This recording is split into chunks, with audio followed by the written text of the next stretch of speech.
John was a billionaire who had achieved remarkable success in the business world, with his name recognized across the globe. His life was adorned with flourishing companies, substantial financial investments, and a series of international achievements that most could only dream of. However, as the years passed, he found himself yearning for something different, something that would reignite his passion and curiosity. He began to contemplate entering a sector he had never explored before: luxury hospitality. Redirecting the wealth he had meticulously accumulated over the years into a new venture promised to offer him an entirely fresh experience, one that would challenge him in ways he had yet to imagine. But this investment was not merely a financial maneuver. It was a chance for John to immerse himself in a world he knew little about, to understand the intricate workings of hotels, and to witness firsthand how staff interacted with guests. Just as he had established a reputation for customer-centric approaches in his own businesses, he aimed to bring that same philosophy to this new industry. One evening, while seated at his immaculate office desk, surrounded by accolades and reminders of his past successes,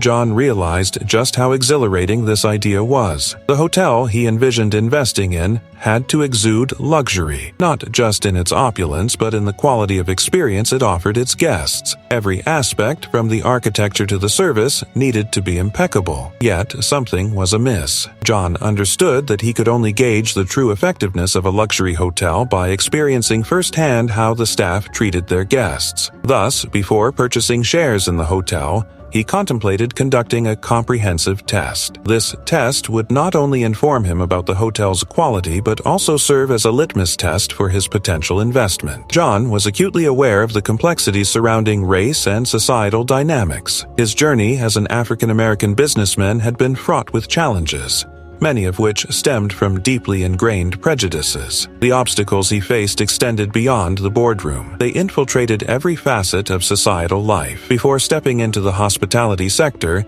he wanted to see a reflection of his own experiences and the biases present in society within the hotel environment. Observing how the staff treated him would be critical in shaping his decision. Would they extend the same level of courtesy and professionalism he had encountered in other high-end establishments? Or would their treatment reflect societal biases he had faced throughout his life? A week later, he stood at the entrance of the hotel he had meticulously researched. As he knocked on the door, he felt a mixture of excitement and apprehension. The hotel was indeed a symbol of luxury, with its grand facade and elegantly manicured grounds. The lobby was expansive and adorned with exquisite artwork. Every detail had been meticulously curated to create an atmosphere of opulence. Dressed in simple yet elegant attire, John made his way to the reception. The staff noticed him immediately, their eyes flickering in recognition, but he was met with neither warmth nor a smile, nor any semblance of sincerity. After a formal check-in process, the staff directed him to one of the hotel's most dilapidated rooms,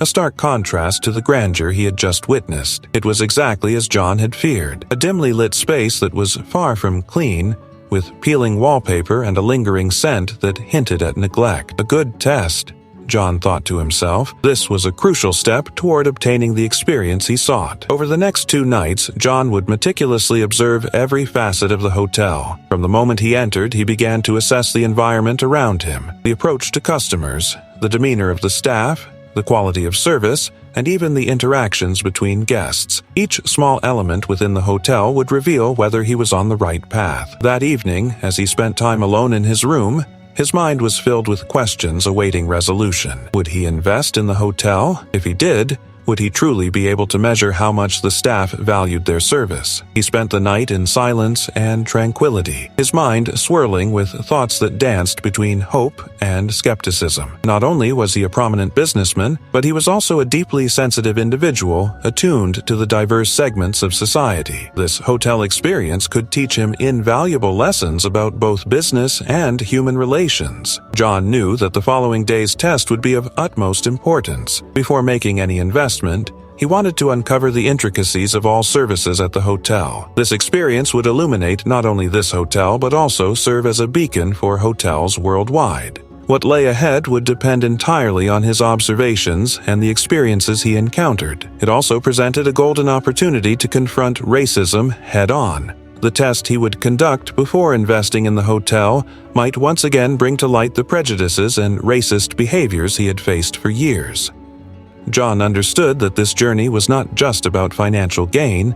It was also a quest for understanding, a way to challenge the status quo, and perhaps even to make a difference in an industry where he could influence change. After spending his first night in the hotel, John woke up early in the morning, feeling slightly weary but determined. His objectives were clear in his mind. Today, he would witness firsthand how the hotel operated and how the staff treated its guests. However, he intended to do more than just observe. He was particularly focused on assessing the attitudes of the hotel employees, especially those who might harbor racist sentiments. This was a significant test for him. Over the years, he had faced numerous challenges in the business world, often judged by people based on his background, appearance, and ethnicity. Now, he wanted to see if similar attitudes prevailed in the hospitality industry. As he walked toward the hotel's restaurant, the silence in the lobby and corridors felt somewhat unsettling. There were people around, but they seemed entirely absorbed in their own tasks. The staff appeared to serve guests only as a matter of duty rather than a genuine desire to provide excellent service. This observation did not escape John's notice. For him, it was not just about superficial appearances. What mattered most was the sincerity of the staff and how much they valued their guests. Upon entering the restaurant, John felt a strange sensation wash over him. A few guests were already seated for breakfast,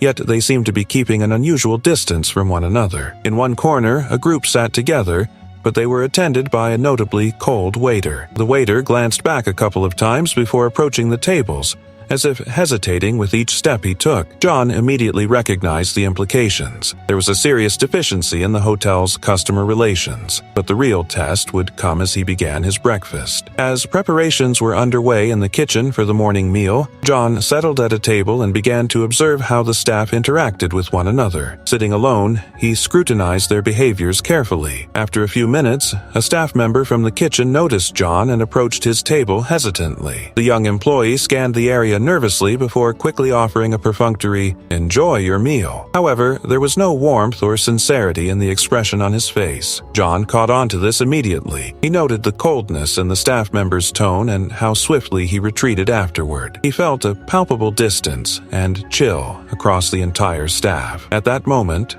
another employee stood at the kitchen door, a young man named Alex, whose demeanor was both aggressive and confident. As soon as Alex spotted John, a look of disdain crossed his face. He immediately recognized John's black skin and perceived that his presence in a luxury hotel might not be welcome. Although Alex might not have articulated his thoughts, John could sense the subtle contempt he held. John was all too familiar with this sentiment. Yet Alex refrained from overtly expressing the kind of racism John had encountered before. Instead, he opted for a silent dismissal. John turned his attention toward Alex's behavior, which was strikingly evident. As a waiter, Alex was responsible for taking orders and serving customers, but John noted that he approached his work with an unusual coldness and distance. When Alex finally approached John's table, he continued to avoid eye contact, never once looking into John's eyes. "What would you like?" Alex asked, his tone laced with distaste. John met his gaze and replied calmly, "Breakfast, please." Alex simply nodded,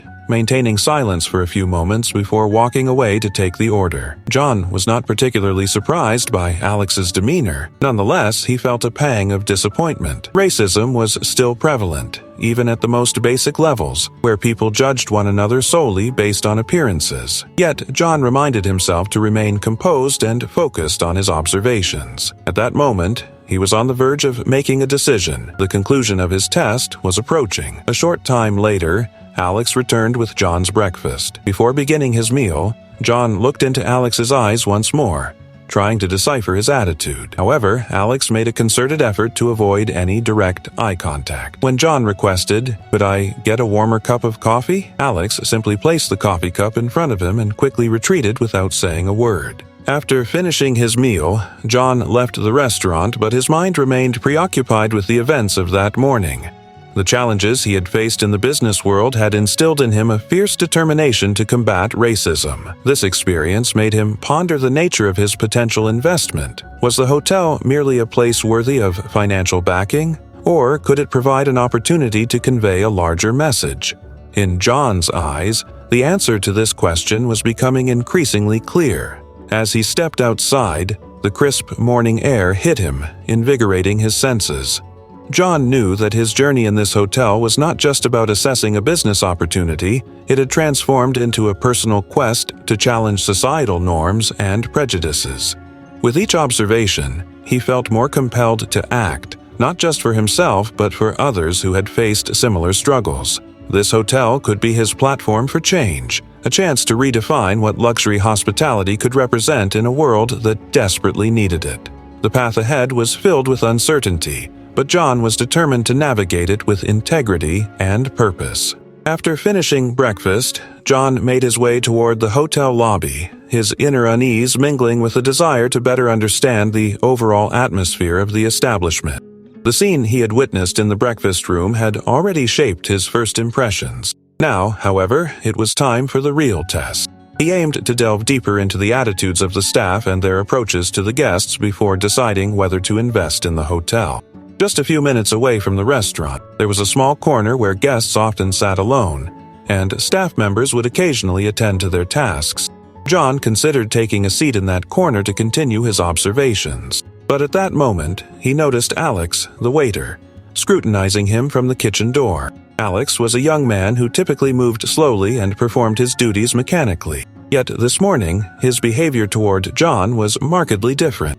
As John watched more intently, he caught a glimpse of the strange expression on Alex's face. The disdain and uncertainty in his eyes sent a signal to John that something was amiss. He focused intently on every movement Alex made. After a while, Alex began to approach John's table, his demeanor aggressive. John sensed the shift in Alex's attitude and, oddly enough, stepped closer to the edge of the table before Alex could initiate a conversation. It wasn't long before he heard Alex's harsh words. "You can't just sit here," Alex said with an icy tone. "Guests need to sit down. What are you doing here?" John was taken aback by the waiter's words. Such behavior was excessively rude, even for someone in the service industry. No one he had encountered so far had been so overtly contemptuous. However, he chose not to react immediately. While he felt discomfort, a sense of determination was also brewing within him. He wanted to respond calmly. "I think there's been a misunderstanding. I'm just enjoying my coffee," John replied in a composed manner. But Alex's attitude only escalated. "I didn't misunderstand anything," Alex shot back, his voice rising with tension. "Someone like you is just wasting time here. Why don't you just leave? Do you have any business here?" John recognized this blatant expression of racism from Alex. Yet retaliating could spiral the situation out of control. He took a deep breath, trying to manage the anger boiling inside him. Nevertheless, Alex's words began to test his patience. "You've got me wrong. I'm just sitting here as a customer," John reiterated, but the calmness in his voice failed to catch Alex's attention. Alex stared at John for a moment, his ego seemingly inflating in that instant. John felt his nerves fraying. At any moment, all the pent-up anger could explode. Still, he didn't want to create a scene over one person's misplaced hostility. Yet it was evident that things were on the verge of escalating. "Stop loitering around here. Just leave," Alex shouted, his frustration boiling over. At that point, John felt he could no longer remain silent. He rose from his seat, summoning all his strength to confront Alex's dismissive attitude. The emotions swirling within him were complex. He didn't want to allow anyone to insult him without a fight. "Is your purpose here just to belittle others?" John challenged, looking directly into Alex's eyes. "Are you so narrow-minded that you can't accept me as a customer?" Alex paused, momentarily stunned. But soon, he reacted with anger. "Am I supposed to ask you what to do here? What's someone like you doing in this hotel? Not everyone has to see you." John had finally reached his breaking point. The conversation was escalating into a full-blown confrontation. Just then, a fellow staff member rushed over from the kitchen, attempting to intervene and de-escalate the situation. "That's enough. You can't speak to a customer like that," he exclaimed, stepping between John and Alex. Alex hung his head but continued to glare at John for a moment. Then, with visible tension, he turned and walked away, casting one last, disdainful glance over his shoulder. John, while maintaining his resolve in the face of the insult, was also left waiting for the anger inside him to subside. It was becoming nearly impossible to continue without addressing the disrespect he had just endured. Alex's insults had reopened old wounds, providing John a chance to confront the racism he had faced in the business world for years. Experiencing this, living through it once more, served as a stark reminder of how corrupt this industry could be. Yet it was clear that it was time to take action. John wanted to channel his anger in a constructive way, but first he needed to learn more about the true nature of this hotel and its atmosphere. With every encounter, he felt the weight of his decision growing heavier. Would he simply walk away, allowing such behavior to continue unchecked?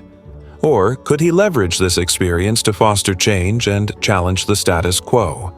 The answer was becoming increasingly apparent, and John was resolute in his determination to uncover the truth behind the hotel's facade. After the confrontation with Alex, John sought solitude to process the racist attitudes he had encountered and the discrimination he had faced. Despite the complexity of his emotions, he knew he had to make a definitive decision. His years of experience in the business world had taught him that nothing is ever as simple as it appears. However, this situation felt personal. It was a tangible example of the real discrimination he faced not just in business, but also in society at large. And although he had dealt with such issues as a businessman before, this incident ignited a deep sense of justice and a desire to stand up for what was right within him. As a self-aware, strong, and successful individual, John did not want to trivialize the experience he had just gone through. Alex's disrespectful behavior had not only belittled him as a customer, but also as a human being. At that moment, an idea crystallized in John's mind. He would purchase the hotel, bring the staff and management together, and demonstrate to them that such behavior was unacceptable. His objective was not just to invest, it was also to combat racism. This hotel and its staff could not continue to treat him and others in such a manner. With these thoughts in mind, John set out to gather more information about the hotel. He arranged a meeting with the previous owner. During their discussions, John realized just how easy and swift the process could be. They were aware of his prominence in the business world, which offered him certain advantages. Given that the hotel was facing serious financial difficulties, it was in a position where it could be sold to John with relative ease. Seizing this opportunity felt like the right decision for him. The next day, the former owner introduced John to all the staff as the new owner of the hotel. In that moment, expressions of shock and fear mixed among the employees. Whispers circulated as they tried to learn more about their new boss, but Alex's face stood out from the others. He looked almost frozen in place upon seeing John. A blend of astonishment, fear, and regret washed over his features. He was shocked to the point of not recognizing John, yet he was also unsure of how to react. After the former owner departed, the crowd stepped back to process the revelation of who their new boss was. But Alex was still struggling to regain his composure. As John took a step toward him, Alex's eyes darted away. John, however, exuded calmness and determination. "Hello, Alex," he said, his voice soft yet resonating with underlying anger and resolve. "I suppose we should have met before." Alex immediately picked up on the subtext in John's words. Standing before him, he began to feel an unfamiliar discomfort. Everything had changed in an instant. Just days ago, John had been merely a customer, someone Alex could dismiss as just a black man. Now, he stood before a powerful businessman. John's silence only intensified Alex's fear. John offered a quiet smile, but it carried a deeper meaning. He wanted to demonstrate just how wrong the discrimination against him had been, and that there were consequences for such behavior. "You must have recognized me," he said, locking eyes with Alex. "You've just learned who I am, but I think you still don't get it." Alex fell silent, unsure of how to respond. His gaze dropped to the floor, but after a few seconds, he mustered the courage to meet John's eyes. In that moment, John saw something in Alex's expression, not only determination but also a sense of justice. John knew he was doing the right thing, yet he also recognized the shame and fear flickering within Alex. "If we had talked earlier, perhaps we wouldn't be in this situation," John mentioned, narrowing his eyes. "But I think it's crucial for you to understand this now. People must show respect for one another. No one should be demeaned because of their skin color or background." Alex stepped back. "I know this now, truly, but at that moment, I lost myself. I realize how wrong I was." John paused to consider Alex's words, but ultimately reaffirmed his stance. "You know, that's not a valid excuse, right?" he said, his tone firming. "Such behavior cannot be tolerated here. I cannot accept that and cannot keep you employed." Alex looked down, his eyes glistening. "Are you firing me?" he asked, his voice trembling. John nodded. "Yes, I am. But I'm doing this because you need to learn something from this experience. I hope that next time you'll understand better how to treat others." While Alex's face bore a final glimmer of hope as he looked at John, he quickly realized that everything had come to an end. In that moment, he grasped how deep the wound of racism ran and how such actions undermined the fundamental values of society. John had not only imparted a lesson in the business world, but also in human rights and justice. In Alex's eyes, there was shame and regret, but the lessons John imparted would likely remain etched in his memory for life. As John watched Alex leave, he felt a mixture of satisfaction and sorrow. He had taken a stand against racism, not just for himself, but for everyone who had faced discrimination. This was not merely about running a hotel, it was about setting a new standard for how people should treat one another. John was determined to change the culture of the establishment, ensuring that it became a place of respect and dignity for all. In that moment, he knew he was not just an investor. He was a catalyst for change.